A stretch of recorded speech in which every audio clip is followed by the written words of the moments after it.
সন্তানকে পড়তে বসানোর সময় একটি দোয়া পড়ে যদি তার মাথায় আপনি ফু দিতে পারেন, আপনার সন্তানের মেধা বাড়বে, ওরা কখনো ভুলে যাবে না ইনশাআল্লাহ তাআলা। চমৎকার একটি দোয়া, যে দোয়াটি হাদিসের মধ্যে নবী সাল্লাল্লাহু আলাইহি ওয়াসাল্লাম একজন সাহাবীর জন্য পড়েছিলেন। এই চমৎকার দোয়া, এই দোয়াটি পড়ার কারণে ওই সাহাবীদের মধ্যে সর্বোচ্চ পর্যায়ের মুফাসসির হয়েছিলেন। সুবহানাল্লাহ, সব থেকে বড় মুফাসসির ছিলেন তিনি। শুধুমাত্র আল্লাহ তাআলার নবী সাল্লাল্লাহু আলাইহি ওয়াসাল্লাম এই একটি দোয়া করেছিলেন। এই জন্যে মা বোন যারা আছেন, বাবারা যারা আছেন, যাদের সন্তান আছে, বাবা মায়েরা তাদের সন্তানের জন্য এই দোয়ার আমলটি করবে। অনেক সময় অনেক মায়েরা বোনেরা আমাদেরকে ফোন করেন যে হুজুর, ছেলের তো মেধা ভালো না, কেউ বলে হুজুর ও পড়তে চায় না, পড়ায় মন বসে না, কি করলে ও ভালো পড়তে পারবে, পড়ায় মনোযোগ বসবে? তা আপনি এই দোয়াটি তাকে পড়াবেন। যখন দেখবেন ও পড়তে বসেছে, ওই সময় আপনি একটু গেলেন ওর পাশে, 1 মিনিট বসলেন, একটু ভালো কথা বললেন, একটু পিঠে হাত বুলিয়ে দিলেন, আদর করে দিলেন। মাথায় হাত বুলিয়ে দেওয়ার সময় এই ছোট্ট 2-3 শব্দের এই দোয়াটি পড়ে ওর মাথায় ফু দিবেন এবং আল্লাহর কাছে চাইবেন যে হে আল্লাহ, আমার ছেলের মেধাটা বাড়িয়ে দিন, পড়ায় মনোযোগ দিয়ে দিন। এবং শুধু দুনিয়াবি পড়াই শিখাবেন না, আখিরাতের, ইসলামের, দ্বীনের ব্যাপারে যত পড়াশোনা এগুলো ওকে করাবেন ইনশাআল্লাহ। দোয়াটা হচ্ছে আল্লাহুম্মা ফাক্কিহু ফিদ্দীন, আল্লাহুম্মা ফাক্কিহু ফিদ্দীন।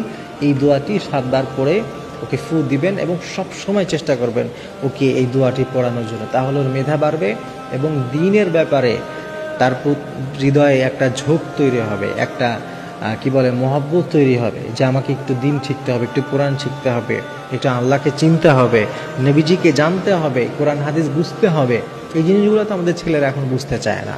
একটু যাও পড়াশোনার প্রতি একটু মনোযোগ এখনও বাকি আছে, সেটুকু জেনারেল পড়তেই শেষ করে। ওইটাও পড়ুক, আমাদের ওইটাও দরকার, ডাক্তারও আমাদের দরকার, ইঞ্জিনিয়ারও দরকার, কিন্তু প্রত্যেকটা মানুষকে একজন মুসলিম হিসাবে আল্লাহকে জানাটা আরও বেশি দরকার।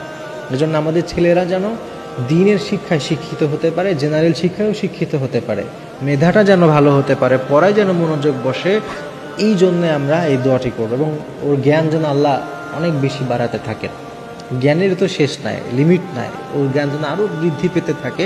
এই দোয়াটা আপনি পড়বেন এবং আপনি আপনার সন্তানকেও শেখাবেন। আপনি নিজেই যে শুধু বারবার ওকে পড়ে ফু দেবেন এমন না, ও নিজেও পড়লো ওর নিজের জন্যে, দুইজনেই পড়লেন, দুইজনেই আমল করলেন। এইভাবে বেশি বেশি ইনশাআল্লাহ চেষ্টা করবেন আমল করার। আর একটা দোয়া আছে, রব্বি ইশরাহ লি সদরি ওয়া ইয়াসসির লি আমরি ওয়াহলুল উকদাতাম মিন লিসানি ইয়াফকাহু কওলি। এইটা যে কোনো পড়া শুরু করার আগে, যখন বই খুলবে, কোনো একটা বই বা কিতাব খুলবে, তার আগ দিয়ে 3 বার দুরূদ শরীফ পড়ে এই দোয়াটা পড়বে। এটা পড়লেও ইনশাআল্লাহ তাআলা পড়ায় মনোযোগ বসে, ব্রেন ভালো হয়, আল্লাহ তাআলা পড়াটার মধ্যে বরকত দান করেন, এটা তার হৃদয়ে গেঁথে যায়, তার ব্রেইনের ভিতরে আল্লাহ তাআলা এটা রেখে দেন। এই জন্য ইনশাআল্লাহ তাআলা এই দোয়াগুলো আমরা করি। আল্লাহ তাআলা আমাদের প্রত্যেকটা সন্তানকে দ্বীনের জন্যে কবুল করুক। কোরআনের বুঝ, আল্লাহ তাআলাকে চেনা, আল্লাহকে জানা, নবীজিকে জানা, এই জানাটাকে আল্লাহ তাআলা তাকে জানার তৌফিক দিক এবং সে অনুযায়ী আমল করার তৌফিক দিক।